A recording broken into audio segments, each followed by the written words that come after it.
Next one, trends in physical and chemical properties of hydrogen halide. அதாவது hydrogen ஹாலைடோட physical and chemical properties தான் பார்க்க போகிறோம். So hydrogen halide அப்படின்னா என்ன? HXன்னு எழுதலாம். ஓகேவா? Hydrogen allied. இந்த எக்ஸுங்கிறதுக்கு பதிலாக எதுனாலும் இருக்கலாம். ஃபார் எக்ஸாம்பிள் ஃப்ளூரின் இருக்கலாம். ஃப்ளூரின் இருந்துச்சுன்னா HF. ஓகேவா? ஃப்ளூரின். அதே மாதிரி HClஆக இருக்கலாம், இல்லை HBrஆக இருக்கலாம், HIயாக இருக்கலாம். இந்த மாதிரி எக்ஸுக்கு பதிலாக இந்த ஹாலஜன் ஃபேமிலி ஏதாவது ஒன்று இருக்கும். அதை தான் நம்ம எக்ஸ்ன்னு மென்ஷன் பண்ணுவோம்.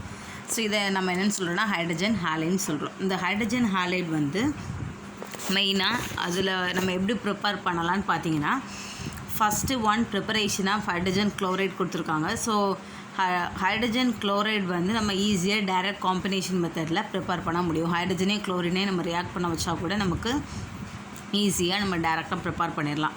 ஸோ அதே மாதிரி ஹைட்ரஜன் அண்ட் ஃப்ளூரினை வந்து நம்ம அந்த மாதிரி ரியாக்ட் பண்ண வச்சோம் அப்படின்னா அந்த ரியாக்ஷன் ரொம்ப வயலண்ட் ரியாக்ஷனாக இருக்கும்.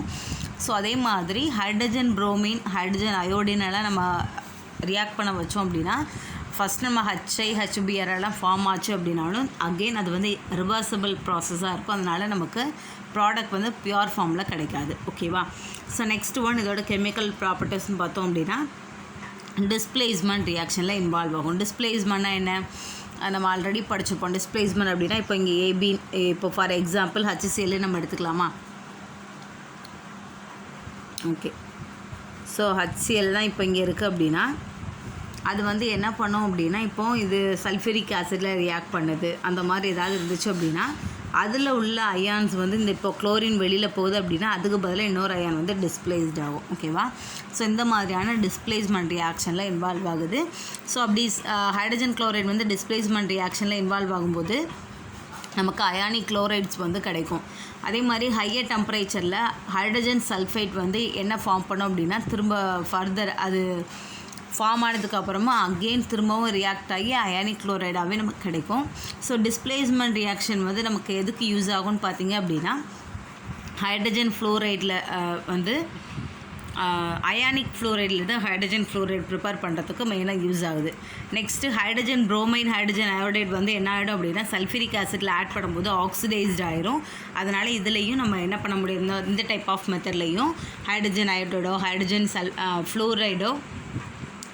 ஹைட்ரஜன் புரோமைடோ நம்மளால் ப்ரிப்பேர் பண்ண முடியாது. ஓகேவா? டிஸ்பிளேஸ்மெண்ட் ரியாக்ஷனில் என்ன நடக்கும்? கான்சன்ட்ரேட்டட் சல்ஃபூரிக் ஆசிட் கூட HCl ரியாக்ட் பண்ண வச்சோம் அப்படின்னா அயானிக் குளோரைட் வந்து ஃபார்ம் பண்ணோம். அகெயின் ஹைட்ரஜன் சல்ஃபேட் வந்து ஃபார்ம் ஆகிட்டு திரும்பவும் ஃபர்தராகவும் நமக்கு அயானிக் குளோரைடே கிடச்சிரும். Second one, displacement ரியாக்ஷனில் ionic ஃப்ளோரைட்லேருந்து hydrogen ஃப்ளோரைடை நம்மளால் ப்ரிப்பேர் பண்ண முடியும். But hydrogen bromide, hydrogen iodide வந்து ப்ரிப்பேர் பண்ண முடியாது. ஏன் அப்படின்னா அது கான்சன்ட்ரேட்டட் ஆசிட் கூட ஆக்சிடைஸ்ட் ஆகிடும். ஓகேவா? Next one, hydrolysis of phosphorus ட்ரைஹாலைட்.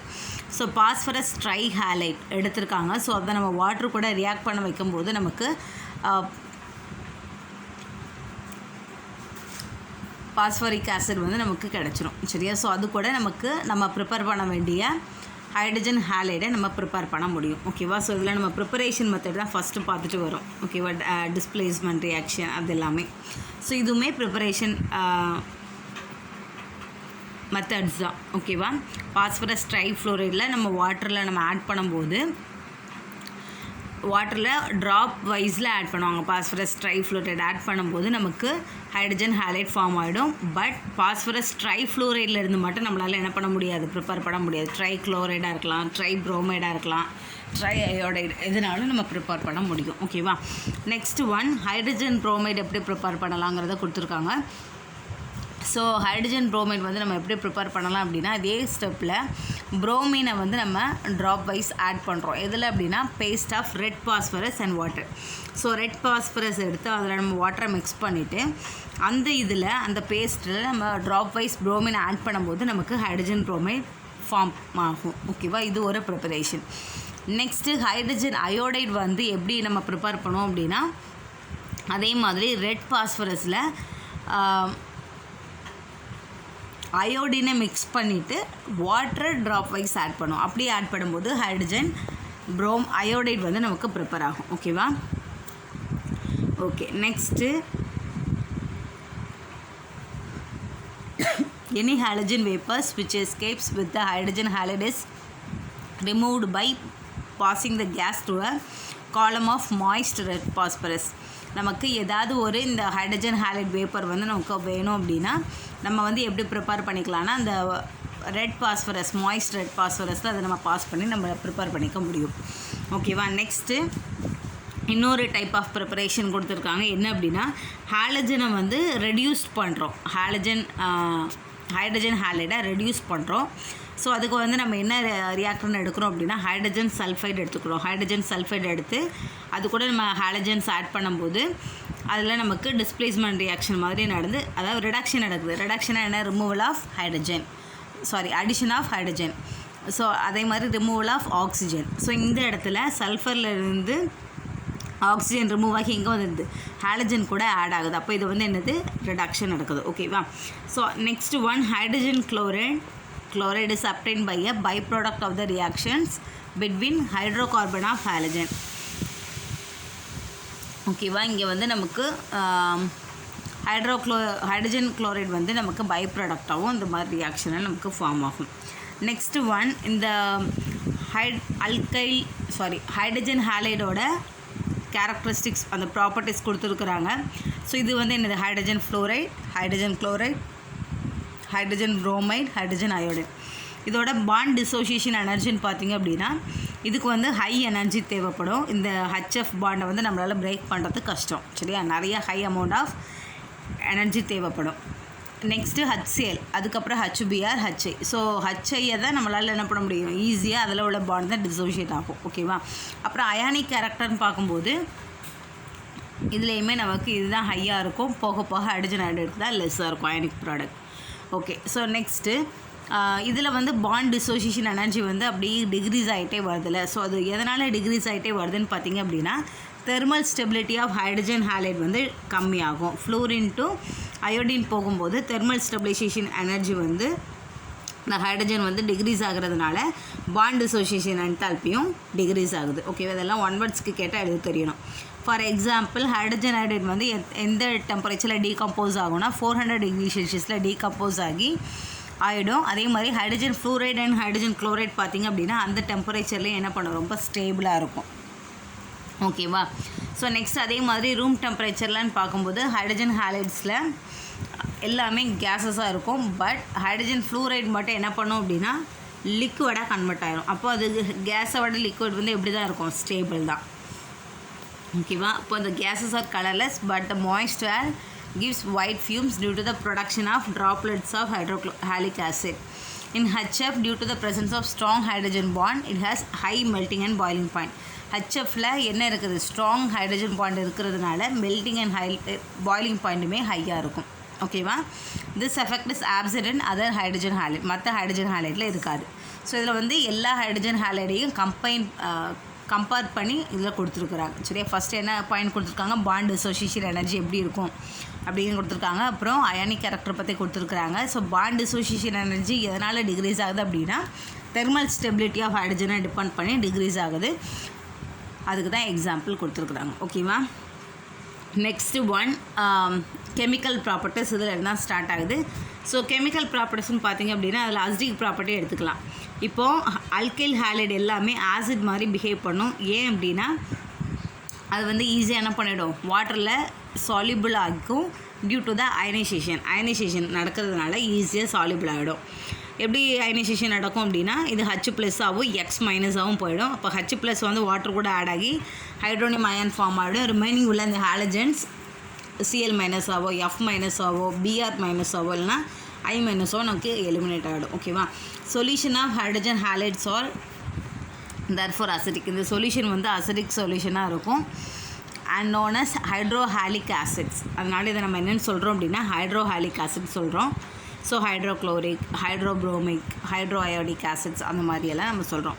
அது எல்லாமே என்ன பண்ணோம் அப்படின்னா கம்ப்ளீட்டாக அயனைஸ்ட் ஆகும். பட் அது வந்து கம்ப்ளீட்டாக அயனைஸ்ட் ஆகிறதுனால அது ஸ்ட்ராங் ஆசிட்னு சொல்கிறோம். ஆனால் HF வந்து வீக் ஆசிட்னு சொல்கிறோம். ஏன் அப்படின்னா அது வந்து கம்ப்ளீட்டாக அயனைஸ்ட் ஆகாது. ஓகேவா. இப்போது 0.1 mm சொல்யூஷனில் கூட நமக்கு 10% மட்டும்தான் அயனைஸ்ட் ஆகும். ஓகேவா. ஸோ அதனால தான் அதை வந்து நம்ம வீக் ஆசிட் சொல்கிறோம். ஓகே. அப்புறம் நெக்ஸ்ட் ஒன் இதில் ஹையர் கான்சன்ட்ரேஷன் இருந்துச்சு அப்படின்னா ஈக்குவலிபிரியம் நடக்கும்போது ஃப்ளூரைடு அயான் வந்து நமக்கு ரிமூவ் ஆகிடும். ஓகேவா? ஸோ அந்த பாயிண்ட் ஞாபகம் வச்சுக்கணும். அப்புறம்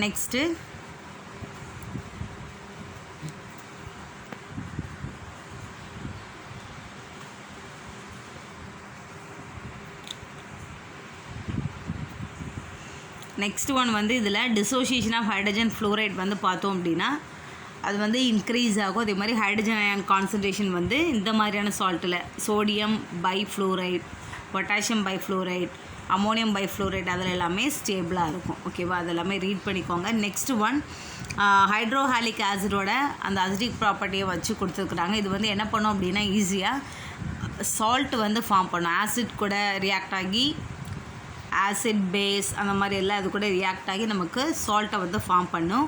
அதே மாதிரி மாய்ஸ்ட் ஹைட்ரோஃப்ளோரிக் ஆசிட் நம்ம எடுத்துக்கிட்டோம் அப்படின்னா அது ஈஸியாக எதில் ரியாக்ட் ஆகும்? சிலிக்கா அண்ட் கிளாஸில் ரியாக்ட் ஆகும்.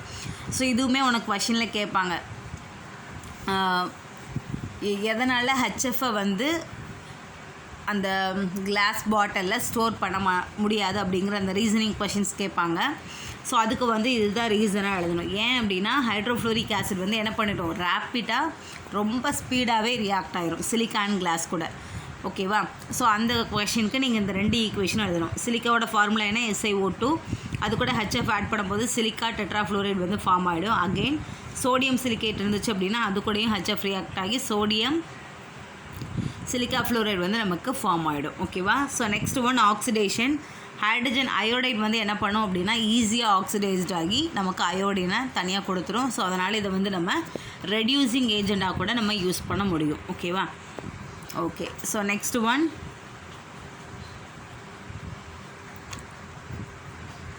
இந்த அயோடினுக்கு வந்து நமக்கு ஆக்சிடைஸ் ஆகுதுன்னு சொன்னால, ஸோ ஈஸியாக ஆக்சிடைஸ் ஆகுதுன்னு சொன்னால அதை வந்து நம்ம எந்த டெஸ்ட் மூலமாக நம்ம ஐடென்டிஃபை பண்ணலாம் அப்படின்னா இதில் blue black colouration with starch, அதாவது ஸ்டார்ச்சு கூட அயோடின் நம்ம ஆட் பண்ணும்போது அதில் ப்ளூ பிளாக் கலர் வந்து ஃபார்ம் ஆகும். அதை வச்சு நம்ம ஈஸியாக இது ஆக்சிடைஸ் ஆகிருக்கு அப்படிங்கிறத ஐடென்டிஃபை பண்ண முடியும். So next one hydrogen bromide எடுத்திருக்காங்க. ஸோ ஹைட்ரஜன் புரோமைடு வந்து is more difficult to oxidise then HI. HIயை விட இது வந்து ஆக்சிடைஸ் ஆகிறதுக்கு கொஞ்சம் டிஃபிகல்ட்டான ப்ராசஸ் தான். ஓகேவா? ஆனால் ஸ்லோவாக என்ன பண்ணோம் அப்படின்னா சல்ஃபூரிக் ஆசிட் கூட ரியாக்ட் ஆச்சு அப்படின்னா நமக்கு SO2 கேஸ் வந்து எலிமினேட் ஆகும். அதே மாதிரி ஹைட்ரஜன் அயோடைடு வந்து எடுத்துக்கிட்டோம் அப்படின்னா அயானிக் அயோடைடோ அது எல்லாமே ரொம்ப ஸ்பீடாகவே ரெடியூஸ்ட் ஆகும். அந்த சல்ஃபூரிக் ஆசிட் கூட ரெடியூஸ்ட் ஆகி H2SO கொடுக்கும். ஆனால் SO2 வந்து கொடுக்காது. ஓகேவா? ஸோ அதான் இது ரெண்டுக்குள்ளே டிஃப்ரென்ஸ். அப்புறம் நெக்ஸ்ட் ரெடியூசிங் ப்ராப்பர்ட்டி கொடுத்துருப்பாங்க. ஸோ ரெடியூசிங் ப்ராப்பர்ட்டி பார்த்தோம் அப்படின்னா ஹைட்ரஜன் அயோடைடுக்கு வந்து ஆல்கஹாலை வந்து ஈத்தேனாக அது கன்வெர்ட் பண்ணுது. ஸோ அதிலிருந்து அது வந்து நம்ம ரெடியூசிங் ப்ராப்பர்ட்டி இருக்குது அப்படிங்கிறத எக்ஸ்பிளைன் பண்ணி அதில் ஐடென்டிஃபை பண்ணுறாங்க. ஸோ அதே மாதிரி நைட்ரிக் ஆசிடை நைட்ரஸ் ஆசிடாகவும் டைநைட்ரஜன் டை ஆக்சைடை அம்மோனியமாகவும் கன்வெர்ட் பண்ணிவிடும். ஓகேவா? ஸோ நெக்ஸ்ட்டு ஹைட்ரஜன் குளோரைட் எடுத்துக்கிட்டிங்க அப்படின்னா இது வந்து கான்சன்ட்ரேட்டட் சல்ஃபூரிக் ஆசிட் கூட அஃபெக்ட் ஆகாது. But affected by only strong oxidising agent MnO2, potassium permanganate, potassium chloride அந்த மாதிரியான ரியேஜென்ட் கூடலாம் ஆட் பண்ணும்போது ஈஸியாக ரியாக்ட் ஆகிடும். ஓகேவா? ஸோ இதில் இந்த ஆல்கைல் ஹாலைடோட ப்ராப்பர்ட்டிஸ் ஒவ்வொரு இதையும் தனித்தனியாக உனக்கு எக்ஸ்பிளைன் பண்ணியிருக்காங்க. ஸோ இது எல்லாத்தையுமே நம்ம இவ்வளோ நேரம் நம்ம சொன்ன எல்லா பாயிண்ட்ஸையுமே சம்மரைஸ் பண்ணி இங்கே கொடுத்துருக்குறாங்க. ஸோ ரியாக்டிவிட்டி ஆஃப் ஹைட்ரஜன் இந்த இதில் நம்ம பார்த்தோம்ல,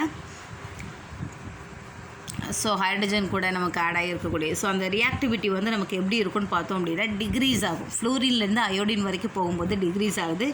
ஸ்டெபிலிட்டியும் அதே மாதிரி டிக்ரீஸ் ஆகும். நெக்ஸ்ட்டு வாலட்டிலிட்டி அதுவுமே என்னது எதுக்கு ஹையாக இருக்கும்? HClக்கு, அப்புறம் HBr, அப்புறம் HI, அப்புறம் HF அந்த மாதிரி இருக்கும். தெர்மல் ஸ்டெபிலிட்டியுமே அதே மாதிரி தான் நம்ம ஃபஸ்ட்டு பார்த்த மாதிரியே தான் இருக்கும். பாய்லிங் பாயிண்ட், ஆசிட் ஸ்ட்ரென்த் அது எல்லாமே எதுலேருந்து எது வரைக்கும் எப்படி வேரி ஆகும் அப்படிங்கிறத இந்த பாக்ஸில் கொடுத்துருக்காங்க. ஸோ இந்த பாக்ஸில் உள்ள நல்லா கிளியராக படிச்சிட்டு அப்படின்னா அதனையும் எக்ஸ்பிளைன் பண்ணிடலாம். ஓகேவா? That's all.